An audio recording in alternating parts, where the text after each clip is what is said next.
This is Comic Geek Speak, episode 418, Indie Challenge for April.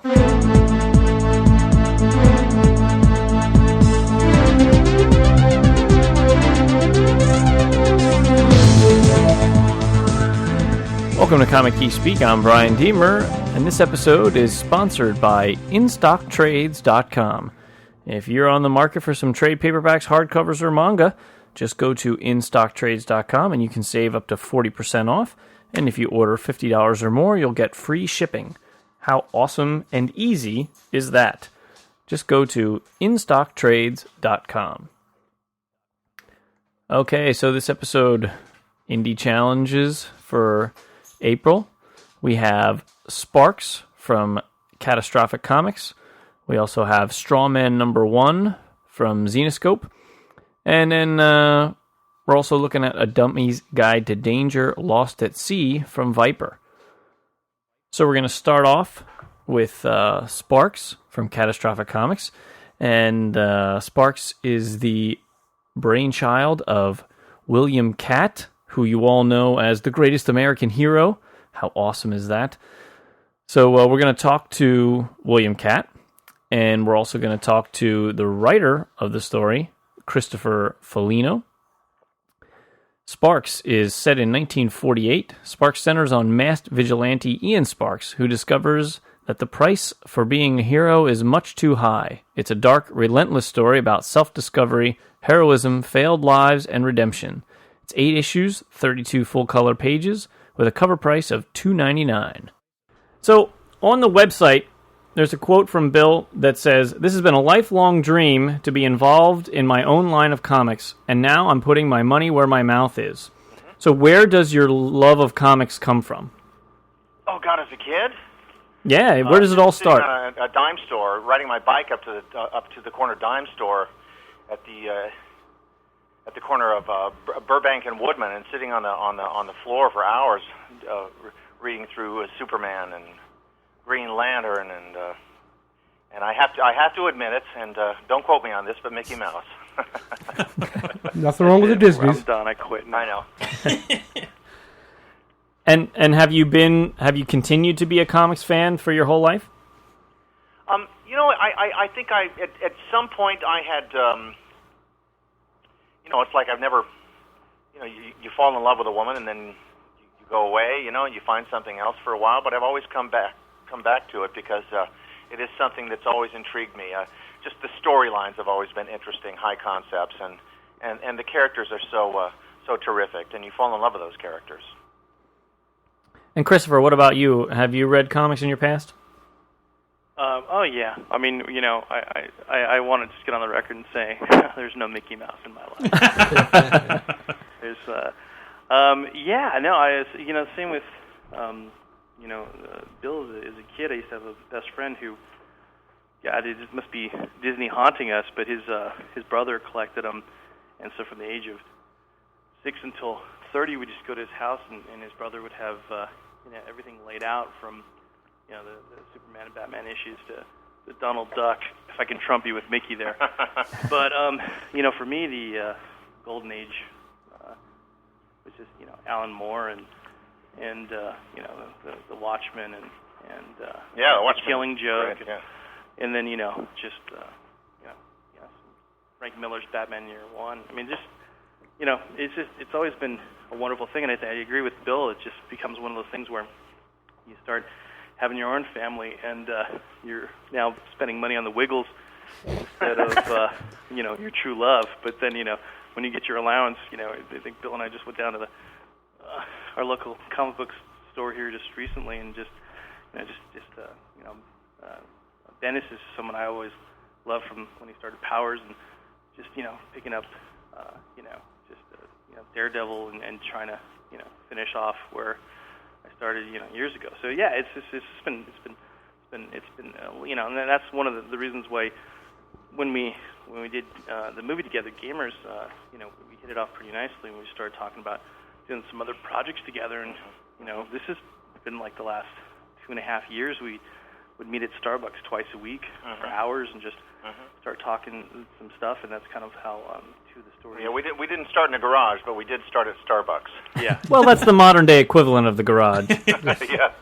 If Steve Jobs had started Apple Computers now, it would be in a Starbucks. Yeah.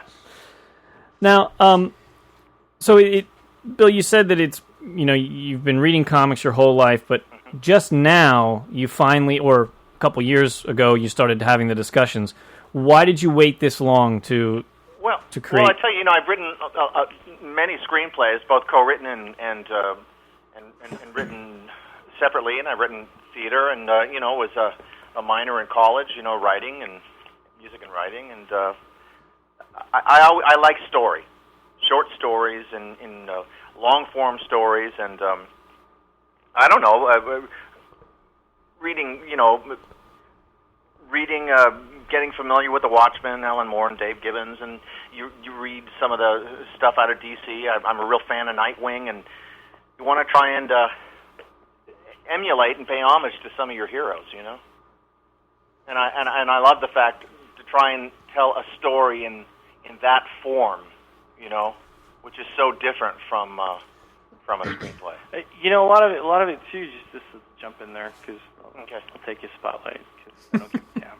But I'm teasing, but no one's laughing. We just sat there and we talked. When you lay things out and you talk about, doing a TV show or a movie and what have you and everything like that. It just, there's so many people involved, and Bill really coined it when we sat down. We're talking about, one, between Sparks and Mythology Wars, which will be the next book coming out in fall. It just lended itself to this, big story, and it was like, okay, well, it's like, what's the most important thing? It's just taking, ownership of the writing and making sure that you're getting it, down right, and making sure that you're going to see exactly what you want, written. And unfortunately, when you do screenplays and you go to studios and everything like that, by the time whatever you've written to the screen, I can only imagine Bill can attest to this. That it becomes something else. Yeah. And here we're able to really control it. And let me digress for 1 second. Why did I get into it? Something I've been thinking about doing for a long, long time, probably since Greatest American Hero, which was also a high-concept show. And Chris came along, and it was like minds. We both wanted the same things. We wanted great high-concept stories with terrific artwork, and we wanted the comic books to not suck. So that's really a great motto. In Catastrophic Comics, we don't want to suck. Yeah, how did you come up with the name Catastrophic Comics? Go ahead, Chris. We're sitting there, and I'm going to blame Derek McCaw too as well, the guy from Fanboy Planet. We're sitting there and just going, yeah, we should just play around with his name, Catastrophic with a K, and just messing around, and it's kind of like when you think you have a really funny idea and you go to somebody and they just look at you like no, it wasn't funny at all, Chris. It was, yeah. And he's like, no, I'm take this seriously now, it was just sort of catastrophic because it also had a really double meaning for us, meaning that if we just completely fell, at least we can always say it was in the name. It was destiny. Well, if they were going to do that, my name was going to be Will I Am Katt. That's how I was going to say WILL dot period I period AM period KATT, because I wasn't going to be associated with my real name. Now, so why is Sparks the first offering from Catastrophic Comics? Now, something that's associated with William Katt, this is very different from Greatest American Hero. So why start with this title? Well, we didn't intend to it. No, we didn't. It was a happy accident. Mythology Wars is a little bit more on the mainstream. And I shouldn't say mainstream. That's probably not fair. But it was definitely, it's dark in its own right.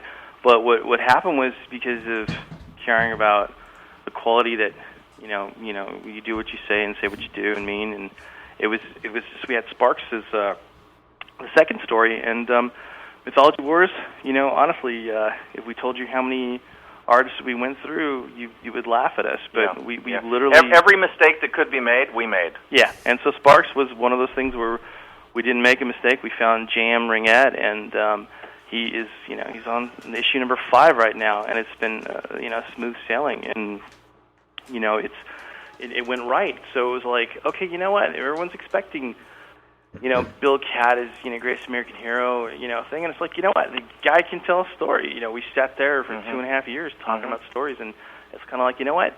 Might as well hit him with, something that's going to be darker. That way, you basically show them that you mean business. So that way, as you progress and you do Mythology Wars and whatever's going to be after it, that we're going to be, hopefully associated with, telling a creative story that's that has some punches to it.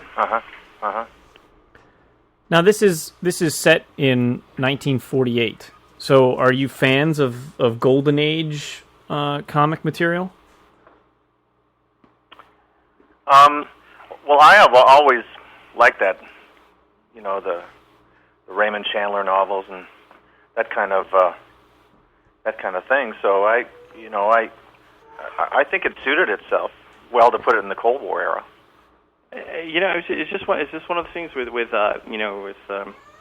Sparks. It was just sort of, how do you, you got something that's, film noir has always been, something that's just always been such a powerful medium, and the Third Man is just, some of the movies that have influenced you, and you're just like, God, it would always be really cool to be able to mix that genre with a superhero and try to see how that would work, and then really just try to make it dark, and it does, and it just lends itself. It's just a classy era, and it for that particular story, it just seemed to fit really nicely with it. And there's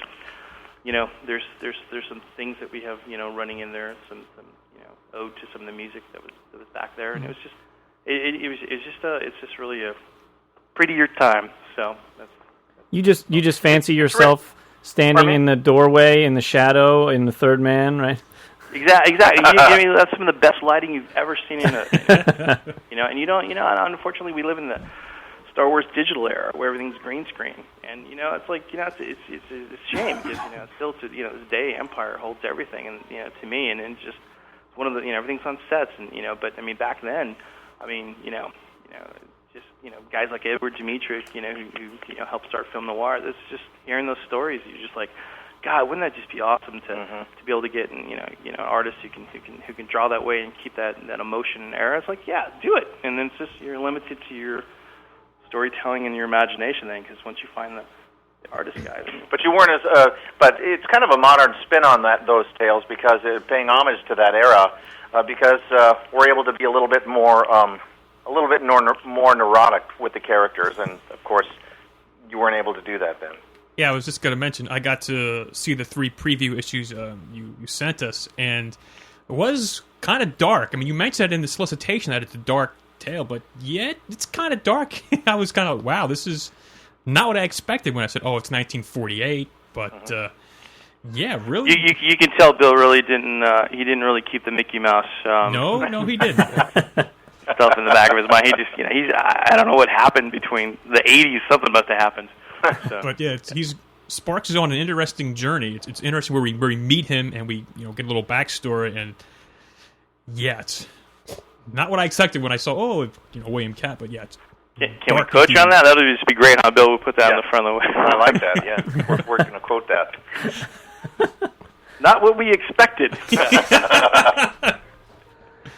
Now you were saying that this is kind of the first in a universe with Mythology Wars, I guess being what you wanted to be the first part, but this you said this will be the second part. Are you planning more of a universe, more of a cohesive universe where all of your stories are told in kind of the same universe? Yeah, I think that we follow for the first 10 books. We follow particular characters, but there's so many characters introduced, and there's such a great storyline that it leaves open a lot of possibilities to follow other characters and then loop it back around. Yeah, for Mythology Wars. I mean, but the Sparks and Mythology Wars, 2 different worlds, and Yeah, no, nothing's interconnecting. Not between the two books, no. Oh, no, okay. maybe some blatant advertisement we can throw in there. So. Well, yeah, there is a marquee theater you see where you Yes. see the gamers. Oh, who did that? Oh my God! I can't imagine who would do that. Now, there's another quote from Bill that says, "I want Catastrophic to be the Pixar of comic books," and it also assures that no issues will be late. So, you're taking that very seriously? Oh yeah, we're way ahead with Sparks right now, and that's why we're taking a lot of time and care with Mythology Wars to be well along, so that there is no delay. It's like when you're planning out a television season. They start months and months ahead, so that by the end, post production, the time and keeps shrinking. So by the end of the season, they're really running out of lead time. Well, we wanted to think about it the same way, so we have plenty of lead time. So each year we deliver on time. Yeah, which is just it's just you look at the one of the biggest frustrating things as a reader for comic books too. It's just the issue you're dying for. It's delayed for one reason or the other, and you lose fan base that way, and you lose and it's just not it's and if you're gonna come in this and we're just independent, just going in there because we're gonna give it a shot, and we just want to make sure that we're gonna try to do everything that we can the right way, and Bill said and the Pixar thing, why not? He used when he sat there and he said that, he's like, I'm gonna put that quote up there. I'm like, geez, Bill. I'm like, that's they made Toy Story and all this other stuff, but he brought up a really good story about the whole thing with Pixar with Toy Story 2 when they were working on Bug's Life. Those guys. They had the B team working on Toy Story 2, and it wasn't working, and they came back and they spent the time to fix that thing. And I always joke around with them that Mythology Wars is becoming that, because it's that thing was the scripts are already done. It's written. It's just trying to make sure that the artwork can tell the it has story. to be executed properly. Yeah, and we made plenty of mistakes along the way. Oh, yeah. But this is one of those things there. When you're we didn't announce it for so long because we wanted to make sure that we were along the way with stuff, and we're gonna give it a go. We're gonna give it our best effort, and try to make sure that we deliver on the promise and really do that. And I can stand behind them 110% that way, because that's really at the end of the day what you want to do. So. Well, and besides, he's incredibly good looking. So, There you go. Yeah. Well, and if you hold Chris, to stand over there, would you please? Will do. and if you hold to it, then you can put on your website that William Katt is the John Lasseter of comic books. Wouldn't that be great? We'd have to make him wear Hawaiian shirts, though, wouldn't we? Yeah. Now, you said that you went to one of your local comic shops recently, and that Chris, you said that you were checking out Powers. Bill, is there anything that really caught your eye lately in the world of comics? Not really. I've been a fan of. There was a company out of Canada. Arcana releases some pretty interesting books, and I've been a fan of Nightwing for a while. I tend to follow. Well, tell me your other favorite book. What? Your graphic novel that you love for the mantra. Oh, Watchmen? No, DMZ. Oh, the DMZ. Oh, yeah. It's Brian Wooden. Yeah, Brian. I love that book, DMZ. That's one of my favorite books. Oh my God, it's fantastic. Just fantastic. I've learned long ago not to disagree with the guests, so I will not tell you my observations of DMZ, but that's okay. That's all right, Jamie. Well, I think you'd be that minority, huh? And apparently, since you're not speaking much, they have you as the back monkey. Would that be it? How dare you disagree with William Katt? Who the hell do you think I'm kid? Oh, Lordy. Is that good, guys? That's actually it was drama. We'll throw some drama in there. Yeah, it was a big discussion. We actually did a whole episode on DMZ because Jamie and I have been friends for almost 20 years, and normally we see very much eye to eye on things. But I love DMZ, and he can't stand it, so we had to do a whole episode about it. And wait! Why doesn't he like it? You have to say it. Why don't you like that book? Why don't I like it? Because I can't believe the premise. I find it unbelievable that the DMZ is in New York City. It just totally pulls me out. I mean, I can understand what he's going for, and I can understand what the stories that he is telling, but it's just one of those where you look at it, and it just totally pulls me out every time I try to. I think, okay, they're in the DMZ. It doesn't make any sense for the DMZ to be there. Had it been something else, had they been fighting over this land, had something else, maybe I could buy it, but it just. And I tried. I mean, I read the first one, and I was just like, I don't want to read the second trade. And then we decided to, of course, then when we had this big blowout, they said, oh, we're going to do the second trade. I read the second trade, and I still just can't get into it. So, I think the twist for you is going to be when you find out, that it's the Indians fighting the Americans really for it to get the land back. I think that'll sell it for you. I think they would do it. 20 years of friendship too on the line. Oh, they want their shiny beads back. Maybe at Comic-Con you guys can fight it out. That'd be awesome. Okay. Speaking of Comic-Con, you guys going to be there? It's sort of in your backyard. You know what? We can't. There's some specials going to happen at Comic-Con. We are under wrap. We can't say anything right now. But what a tease, huh, Bill? Yeah. That's awesome. Yeah, so it's like saying we're going to introduce you to our hot sister who's going to like you. Just so they're going to. I only have two brothers, so I can still. They're both married, but if it's going to get us, good press from you guys, I'll still introduce them to you. Well, we'll be in San Diego, so we'll have to stop by and see what all the tease is about. Oh, that sounds great. Well, they're going to look forward to that. You can buy us lunch. Okay. Now, I do have one question. When I saw the solicitation for the comics and all that, and of course, Bill, your face is plastered all over there, and then I see Chris is the writer of the book. I mean, are we going to be getting? Is Mythology Wars going to be written by Bill Katt? Yes. Okay. Yeah, Chris and I wrote that together. Yeah, he's being too nice. He's being really nice about Sparks too, because Sparks, we both came with the concept, and he's like, since you're, he's like, since nobody knows who you are or cares about you, I'm going to allow you, if you clean my car for 2 years, I got a lot of mileage paint my house, you can put your name on it, but you cannot talk to me, and you can't. So I'm here right now. I'm just doing some flooring, and I'll be okay. But, he's very kind, because and I'm going to shamelessly promote the movie that we made called Gamers, which is a comedy, and it comes out May 6th, and it's going to be Blockbuster, Netflix, and Best Buy, and you guys can check out more of that at buygamers.com. And that's how I met Bill, and that's, So really, what is Gamers? that movie. So what is Gamers? Let's say pimp it a little bit. Gamers is right up your alley. It's self-autobiographical for me. It's about a group of 4 guys who are best friends, and they're about to embark and beat the streak for playing a game called Demons, Nymphs, and Dragons, D&D, for 73,410 hours.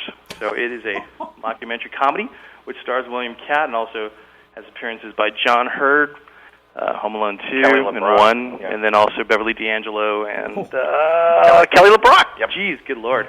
So. Very good. So it's like the Spinal Tap of video game or gaming, right? Yeah. You can keep saying that. I'll quote you on that. You know what I realized, Chris? I mean, you are just nonstop plugging all your stuff. You know that? That's the only reason I'm your friend and doing your flooring. That's the only reason. And there's the only reason. Also, too, it's a little freaky. He makes me wear the outfit, guys. Seriously. I'm sitting here. I don't know. His whole family's in this outfit. Chris, you're one of the family. That's what I was going to say. Thank you. Well, yeah, that was going to be my next comment. Is I'm 30. I'm almost 34 years old, and I spent a lot of time watching Greatest American Hero, and I really enjoyed it. And it was probably one of those things that kind of, because that was before I was reading comics, and it probably helped solidify the concept of a superhero for me. Mm-hmm. So, Bill, I gotta thank you for that and for being a positive part of my childhood. Oh, well, thank you. And to that end, part of that surprise coming at Comic-Con kind of maybe involved that. Awesome. Oh, nice. Awesome. Well, gentlemen, is there anything else that you want to tell us about Sparks or Catastrophic before we let you go? Doesn't suck. It doesn't suck. Doesn't suck. Yeah. No, I don't. You guys saw. Have you guys read the 3 issues yet? Yes, I have.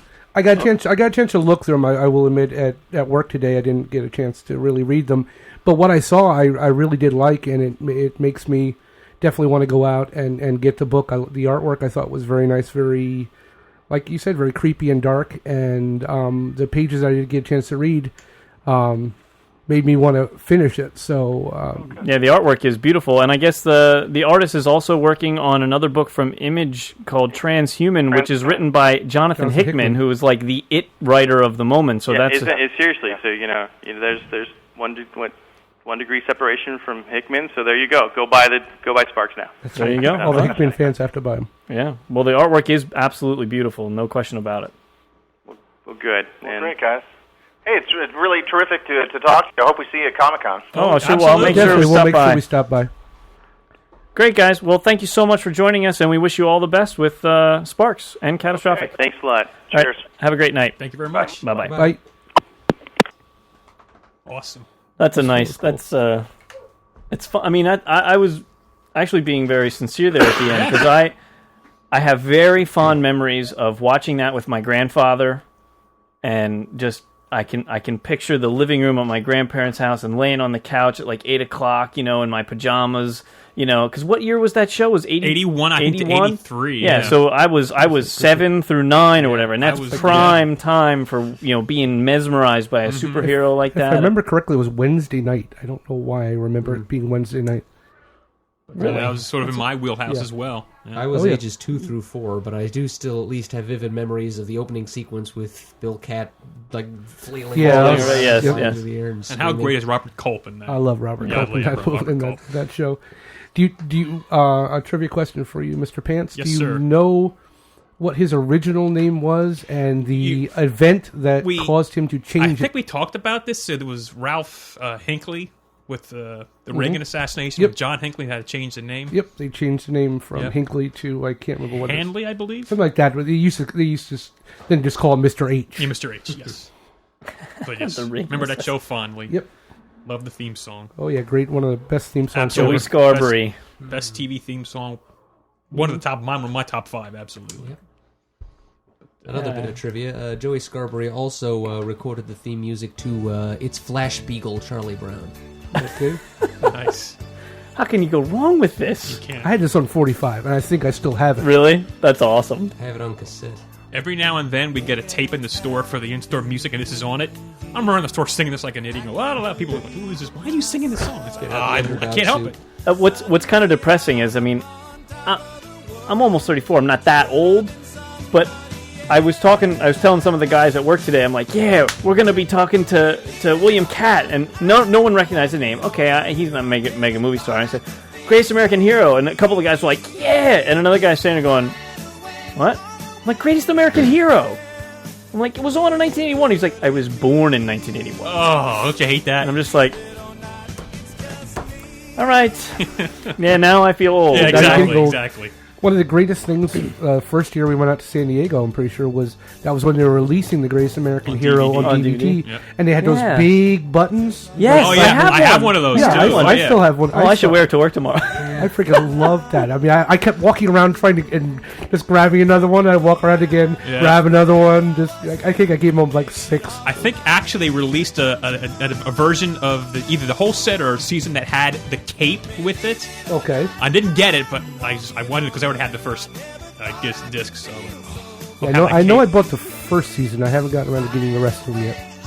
And the third season, I think you press the top of the box and it plays the theme song here for about 15 seconds. Awesome. Yeah, absolutely awesome. Okay, next up is Strawman from Zenescope. It's by J.C. Tyler and Brett Weldele. The New York Times bestselling thriller written by English novelist Michael Marshall comes to comics. Ward Hopkins is a seemingly average man with a past so secret that not even he knows about it. After a string of tragedies and murders, Hopkins begins to uncover a horrifying truth. Each event is related, and he has a direct link to those responsible. As he investigates his own past, Hopkins realizes that he must eventually come face to face with a terrifying network of killers. No one knows who they are or why they kill, but they must be stopped, and only one man may have the ability to do so. 32 pages, $2.99. So we're going to talk to artist Brett Weldele. How you been? I've been good. Good. It's cool to see every now and then, one of your forum posts on the forum. Yeah, I've been kind of putting off, actually, like, I mean, I lurk on pretty much a bunch of forums, but Sure. you know, I don't really like post much. But like a little while ago, I mean, you guys were really pipping the forum, and I was like, well, you know, what the hell. I had the pleasure of meeting Brett at San Francisco. Yeah, it wasn't San Diego. No. One of those cities on California. It was, yeah. Yeah, WonderCon was actually pretty cool. I'd never been there. Yeah, and I forget, where did you tell me you're from? From or living? Well, living. I live about 2 hours northeast of San Francisco. I live north of Sacramento. Now, is that a recent relocation? I've been here for a little over a year. Oh, okay, so that would have been probably your first WonderCon, really, that you could have attended. Well, I could have attended last year, but I totally forgot about it. Now, what kind of comic geek forgets about a major comic convention that's only 2 hours from their house? Well, yeah, me. I don't know. It was kind of one of those, I guess, one of those weeks where I was like, "Oh yeah, WonderCon's coming up," and then it goes by, and you're like, "Oh, WonderCon was last week." Brett, you're losing geek cred the longer you talk. You realize that? Oh, come on! I've been to San Diego like 10 years in a row. All right. Oh, there you go. Right. Now you're back. Yeah, you've gone up a few pegs now. You know, if I could make it through a live San Diego every year, I mean that pretty much does it for me for like a whole year. I'm like, I don't want to go to any more conventions. That's enough. Well, and your geek cred is strong when people find out you can draw like a son of a bitch, so that helps too. So let's talk about your drawing. Let's talk about straw men. Why don't you fill us in? Yeah, I was approached back in like April, and they were interested in me adapting or drawing rather Straw Men, and it's based on a novel by Michael Marshall, and I'd never actually heard of the novel, so I went out and I grabbed a copy of it, and it turns out that it's like a pretty good page turner. Yeah. All right. I lost my train of thought. Okay. And so, I'm sorry, and I was simultaneously distracted by Murd's arrival. So, well, there you go. So it worked out perfectly. What genre is this? Would you say is it like a mystery thriller? Where's the book come from? It would fall in the thriller category if I could put it somewhere. It would sit on the shelf pretty comfortably, I think, with like Silence of the Lambs. Oh, okay. Yeah, it's a bit of a hunt for serial killers and FBI agents and stuff like that. And that, you know, it's funny.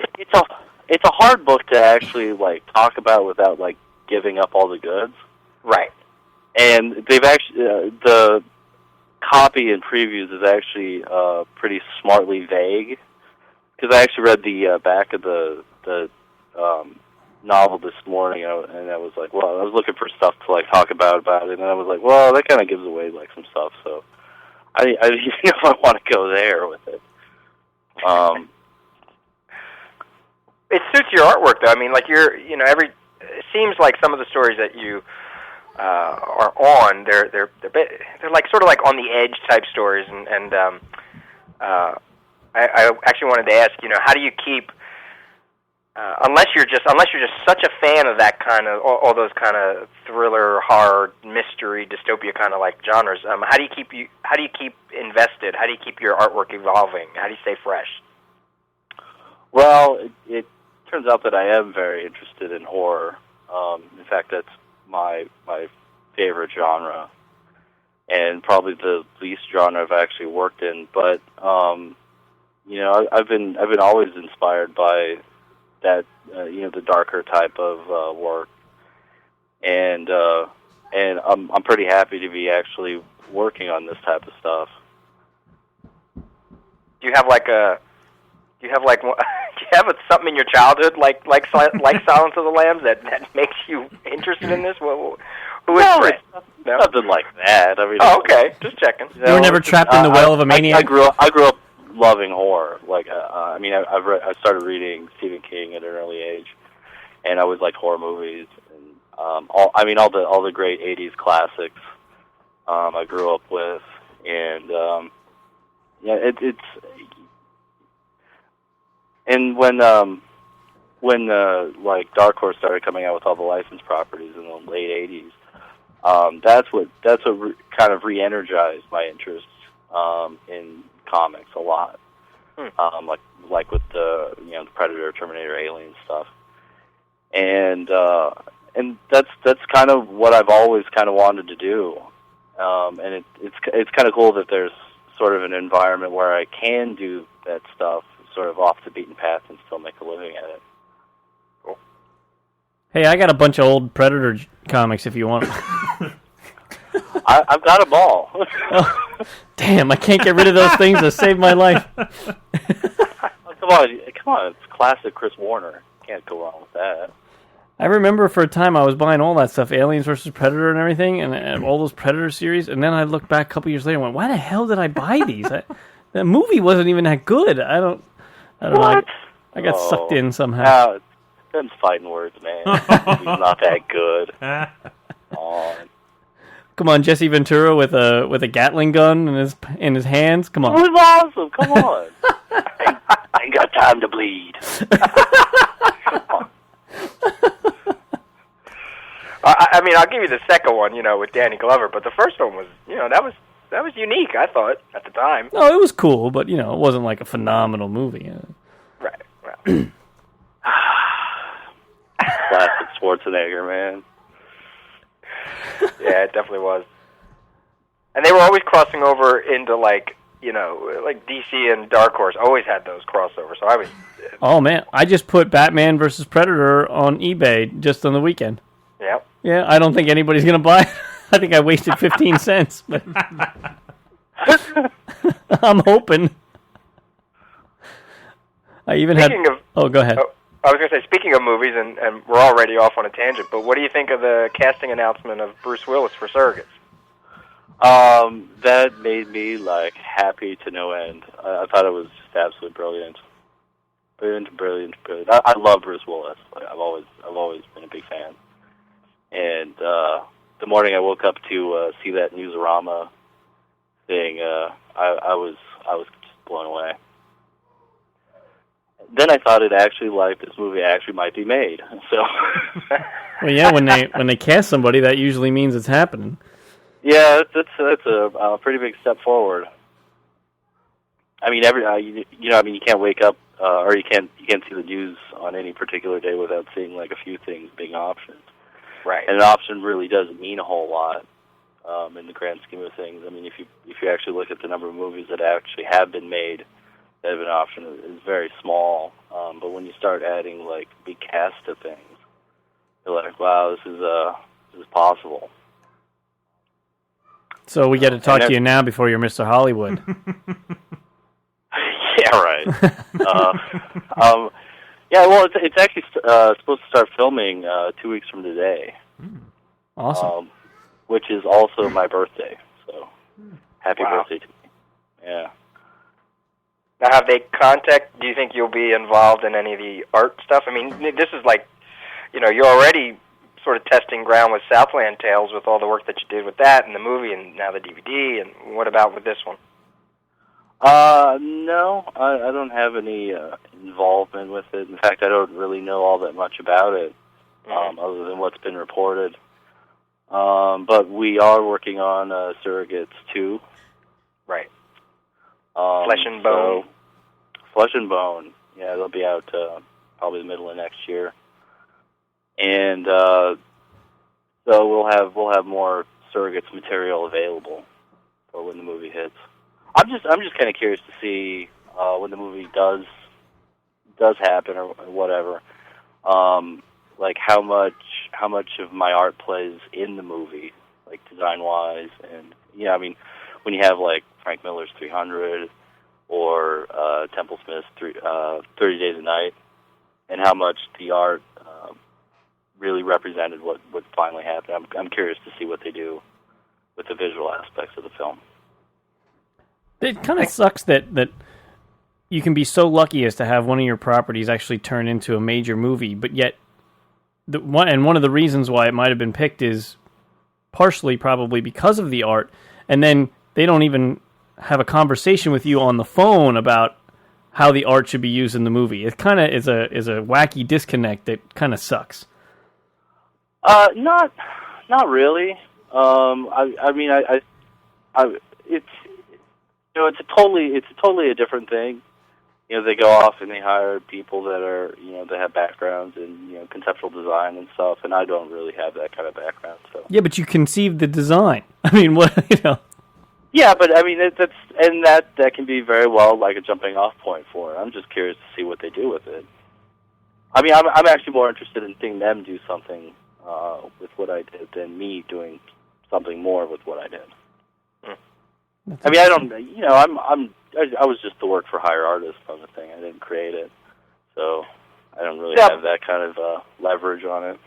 But I think your artwork really was I mean, the story was great. I mean, I loved Surrogates, but I think the artwork is pretty much part and parcel with the whole idea of it all. I mean, that's really the reason why when I saw your artwork, I was like, wow, who is this? And it's really the one that kind of put you on the map, at least for me, in terms of what I like in artwork. And it did play a strong part. So, I agree with Brian. I hope they at least look at it and realize. I mean, there's mood with the color palette. There's just the, I think it's the reason why you're doing that and doing Strawman, and there's a reason why these guys pick you for your artwork. So hopefully they see that.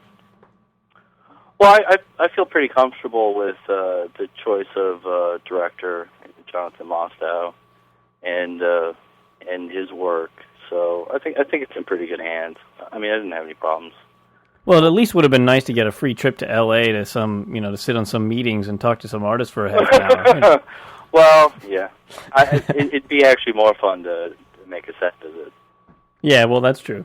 Make a phone call. Call up Rob. Doesn't he have any pull in this at all? I got a question about Strawman. We already talked about Surrogates. You worked on a book called Shot Callers. You worked on a book called Silent Ghost, Seven, Southland Tales, and now Strawman. Do you only work with titles that start with S? Sure. Yes. Seems to be, doesn't it? There's some kind of ritual. You're like you don't want to invoke some bad negative karma. Well, the thing is that I don't usually turn down work, and so if everything's starts with an S, that's just the way it is, I guess. I think it should be that should be your calling card. I know you've worked on other stuff, but when I was writing my notes, I went, wait a minute, look at this. Yeah, and they're all 2 syllables too. Well, maybe we can get Brett to work on something for the Super Show.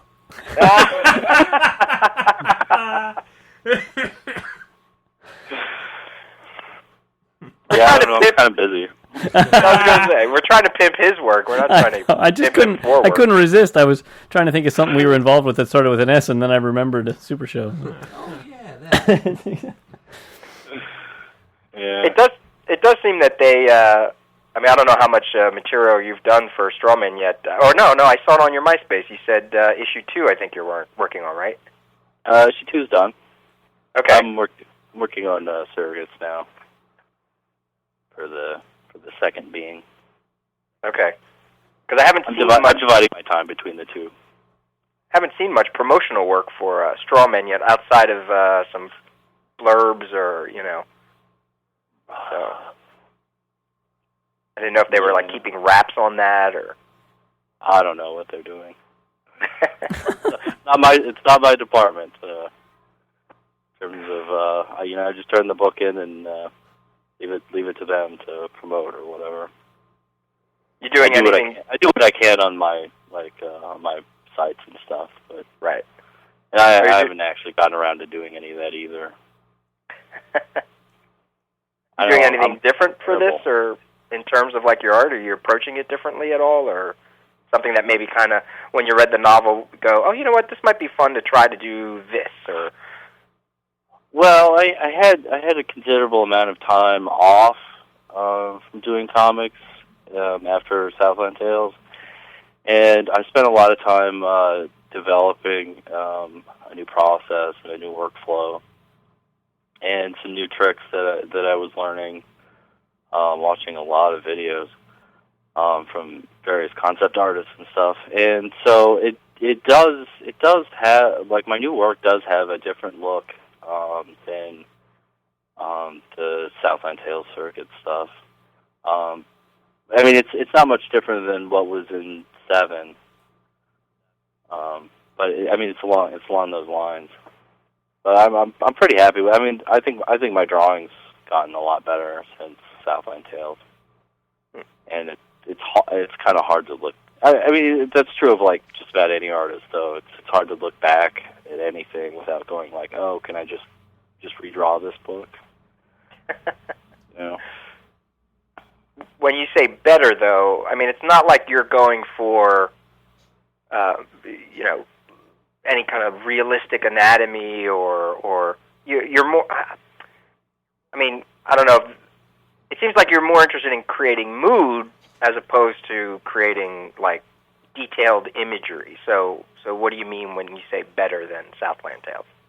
Well, I mean, when you talk about detail, though, I mean that can be construed a few different ways. I mean, you could be talking about detail in line or detail in painting, and I've actually kind of moved kind of a little away from line so much and more on shape and mood and color, more painting.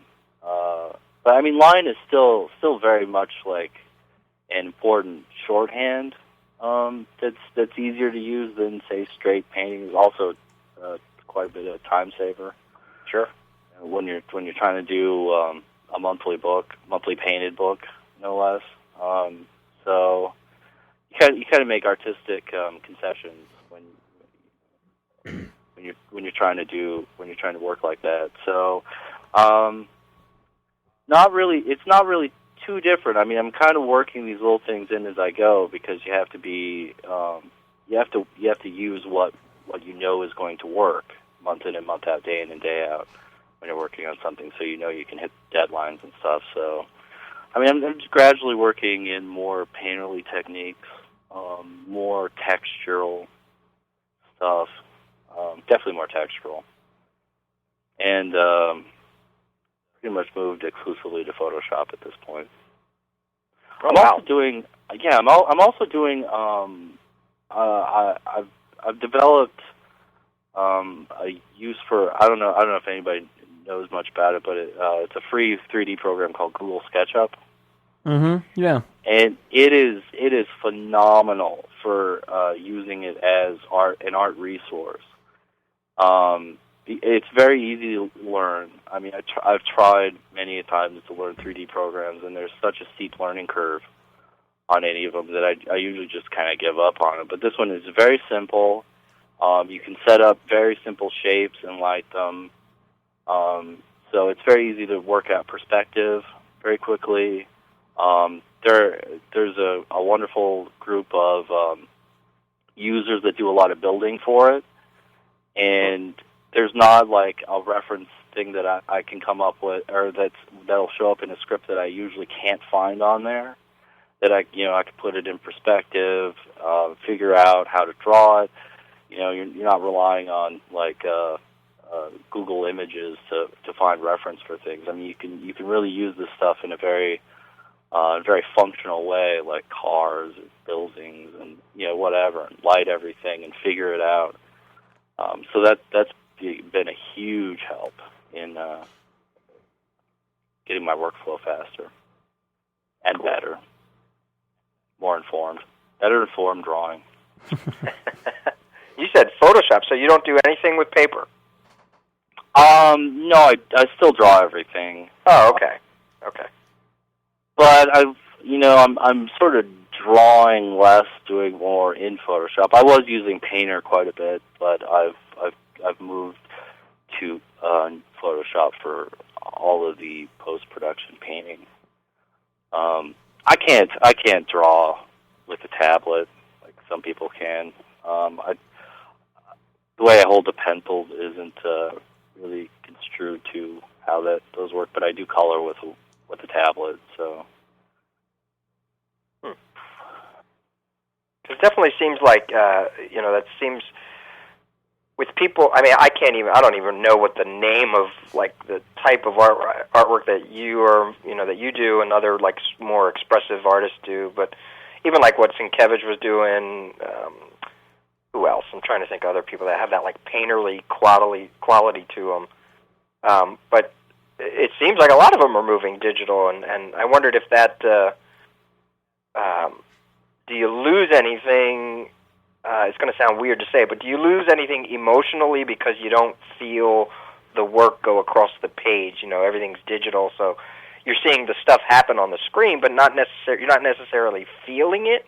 You know what I mean? Like, and it's so funny because I get a lot of emotion from your work because of the brush strokes and things like that. Yet, knowing that it's digital, it still has an effect, at least on the reader. So that's kind of cool. But what about you as an artist? Well, I don't think that's so. Well, I mean, when you're dealing with like kind of older things that look very like when you say digital, like you can construe that as being almost kind of like plasticky, and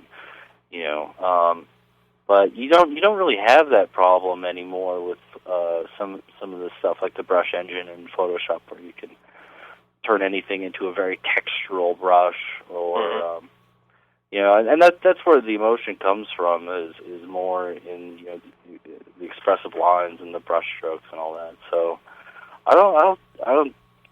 And if anything, it makes me work faster and be more happy with the product, because I mean, if I was working by hand and trying to paint stuff, it would take forever, right. And it would also be very frustrating because you don't have the undo button, and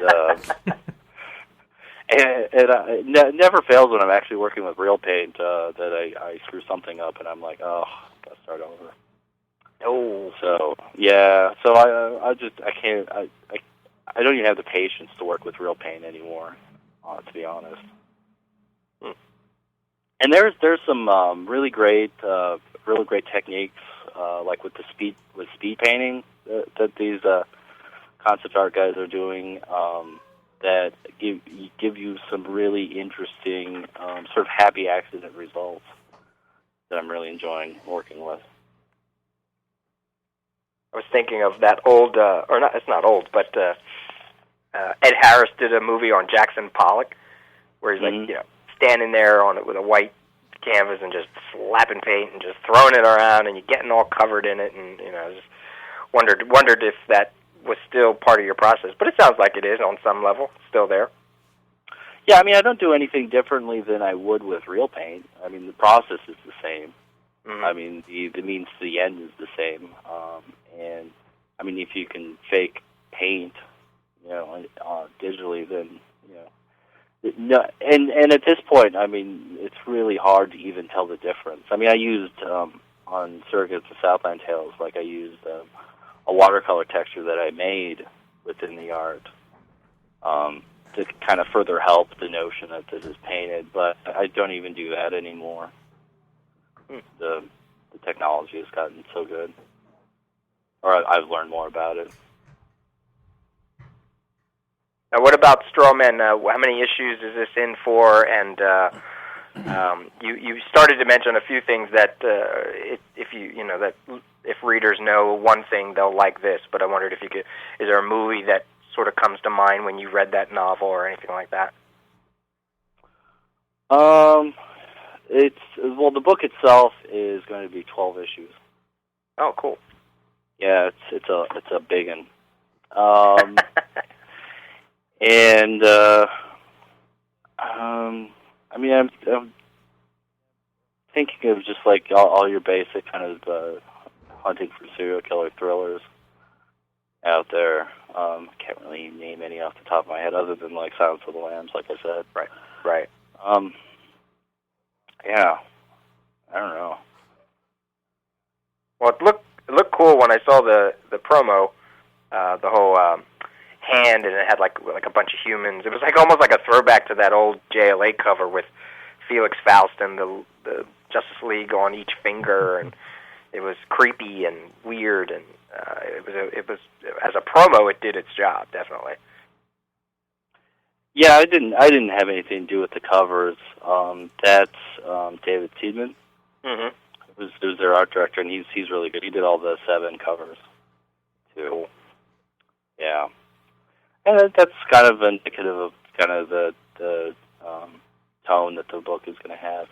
I mean, the book actually starts out kind of with a lighter tone, and I think as we go further and further into the series, that it'll get darker and darker, and I'll start to really let loose on it, which will be fun. What about you? And what are you reading nowadays that's exciting you, that makes you want to sit down and draw? Oh, what am I reading these days? Let's see here. Got my stack over here of stuff. What came in this month? I like a lot of the more genre-based indie stuff. You know, it gets published at Image, like what's over here? Zombies by Remender and Kieran Dwyer. Mm-hmm. I do pick up all the Silver Surfer stuff Marvel comes out with, and the new series that what's his name, Tan and Watt, maybe. Oh, right, yeah. Yeah, that's pretty phenomenal. But honestly, like, I mean, I'm Criminal and Scalped and all of that stuff because I'm a big crime nerd. But honestly, like, I've been going back and I've been like digging up a whole bunch of old Epic stuff that I've never had, and been reading through that because there's so many like amazing painters and stuff that started there. And it's just it's been pretty fascinating going through that. But I get a fair stack of comics every month. I don't do like the event stuff or anything, but I read a lot of indies. Cool. Well, that's why we do the Indie Challenge, definitely, to just push people, outside of their comfort zone. Well, it's directly in my comfort zone. So, I mean, if I wasn't already drawing Strawman, I'd probably buy it anyway. Cool. Great. Well, Brett, thank you so much for joining us, and I will look forward to checking out Strawman and seeing you in San Diego. You're going this year, right? Presumably. Still have the object of trying to find someplace to stay while I'm there, but presumably I'll be there somehow. All right. Well, we hope to see you there anyway. Yeah, you guys are going to have a booth, right?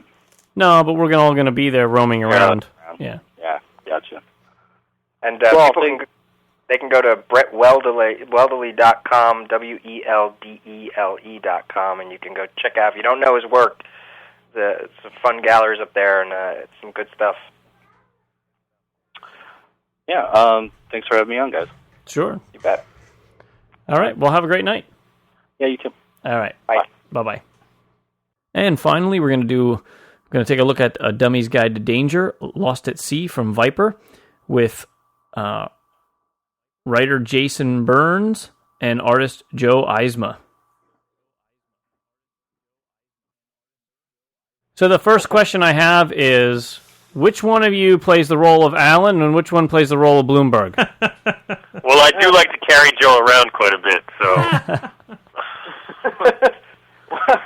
Yeah, well, I think, I probably would be more the Bloomberg because I'm a little bit more cooler-headed than Jason. at least on the surface, it looks like, because I can sit there with a straight face like Bloomberg. So we're talking about Dummy's Guide to Danger, Lost at Sea.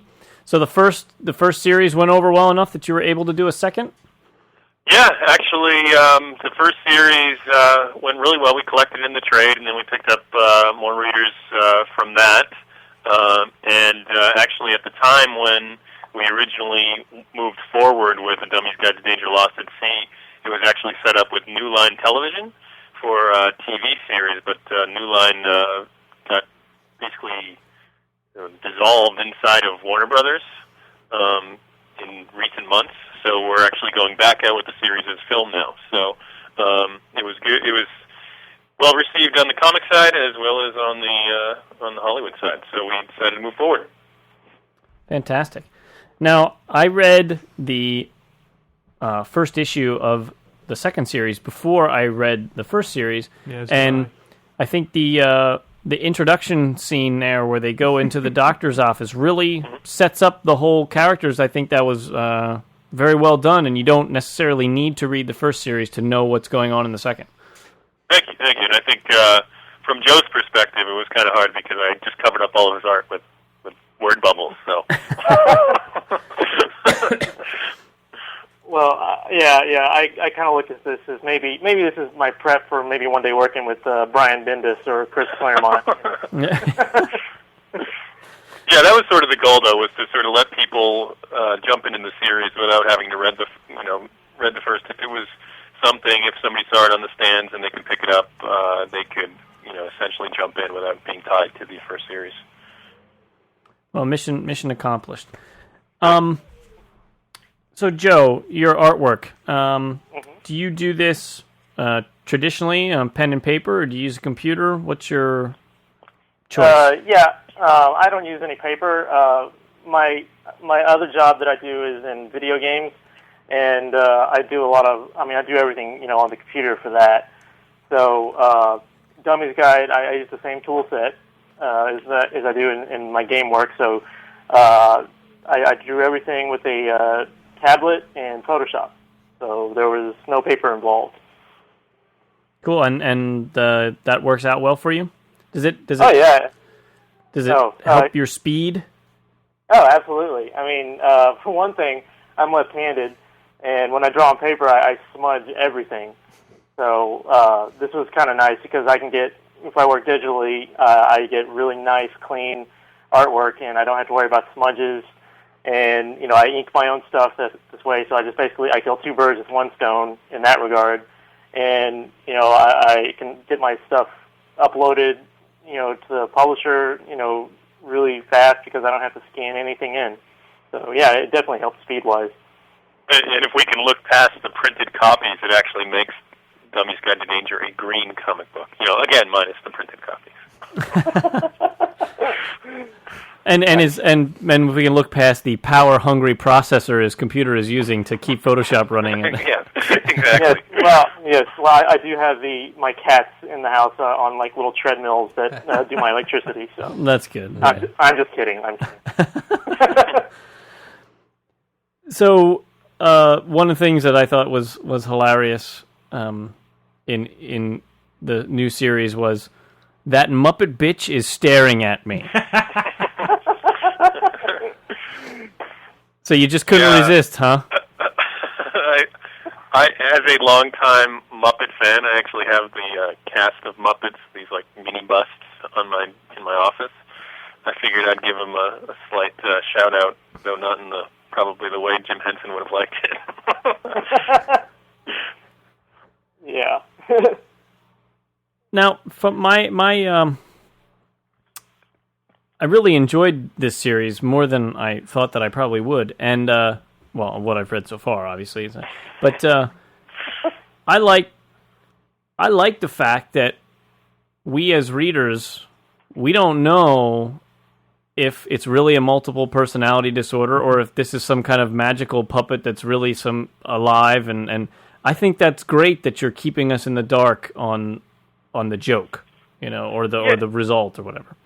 Yeah, part of it was to sort of, while we're not inside of Alan's head, it was to sort of, see the world a little through his eyes. You get taste of it through the people around him, but at the same time, I never come right out and say one way or the other. At the very end of the first series, Alan is basically being overtaken by the bad guy, and he's screaming to Bloomberg to shoot him, to pick up his gun and shoot him, and the bad guy gets shot, and then you see that it was Detective Boyd who shot him, or was it? You never really know. So it's those kind of little things that I like to put in there, so that it's still sort of, while at first you say, this guy's just crazy, maybe there's just a little part of your thinking that says, well, maybe he's not. Maybe there's actually something to this. So I could see how that would be a fantastic hook for a TV show. Yeah, the TV show would have been awesome. I mean, the guy that they had, the showrunner set up for it was Dan Truly, who ran Blade on Spike, and he really got the characters, and his sort of game plan with the show was to essentially do it the same exact way as the book, with the give and take of the which is essentially one character, Alan and Mr. Bloomberg. So it would have been awesome to see it go that way, but with New Line in sort of shambles, we pulled it back, and we're going to go take it out for film now. So, this spider tattoo, do we ever get to find out what it means? Yes. Actually, in the if we go to a third series, it's going to be called The Dummy's Guide to Danger, What Happened When? And it's going to be Alan and Mr. Bloomberg in college. Bloomberg doing keg stands, Alan picking up chicks, and you'll see why he has the tattoo, why they became detectives, and why he has that white patch on his head of hair. I should also add that Jason Burns has the very same tattoo. So I found this out. I was like, "Oh, are you putting a little of yourself into this character?" The tattoo came after the character. I'm becoming the character.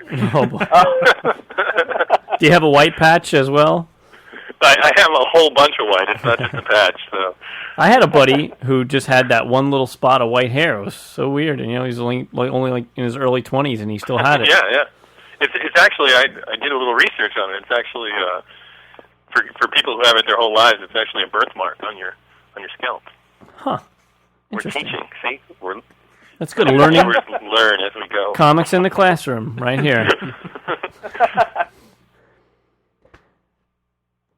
So what are your long-term plans for A Dummy's Guide to Danger? Well, for me, it's really out of all the titles that I've worked on or created in my career thus far. These are the ones that I'd like to see go on the longest. I think there's enough there. What is essentially one joke that I'm telling over and over again. There's so many different ways to tell it that I enjoy telling it. And I just enjoy their relationship so much that I think for me, the ultimate goal of this as a comic book series would be to see it go into some sort of regular, ongoing, where I can, just play with it and then bring in other writers to sort of get their take as well. Now of course, Joe would be there the whole time. Chained to my desk. Well, Bloomberg can't go anywhere on his own, so. That's true. Free piggyback rides, Joe. There you go. Now, the trade of the first series, available from Viper for $12. This smaller digest size. Are you a fan of that format? Yeah, that's actually Viper Comics. Pretty much does all of their trades in that digest size. For me, I kind of like it. I think it, while they're smaller than a regular trade, I think they kind of stand out on the shelf a little more just because they are cut to a different size. And for me, I can kind of, read them on a trade or whatever without, hiding them a little easier, being ashamed of being a fanboy on the trade or something like that. Aye. They can slip into your pocket a little easier. Wave your geek flag high, sir. Now, is the second series, is this a 4-issue miniseries as well? Yeah, 4 issues, and the end goal will be to, again, collect into that sort of digest format on the back end. And is it monthly or bi-monthly? It's monthly, yep. Okay, cool. Anything else you need to tell us about Dummy's Guide to Danger? There's an interesting thing on the art side that Joe decided to do, which is put celebrity cameos throughout the book. I made the mistake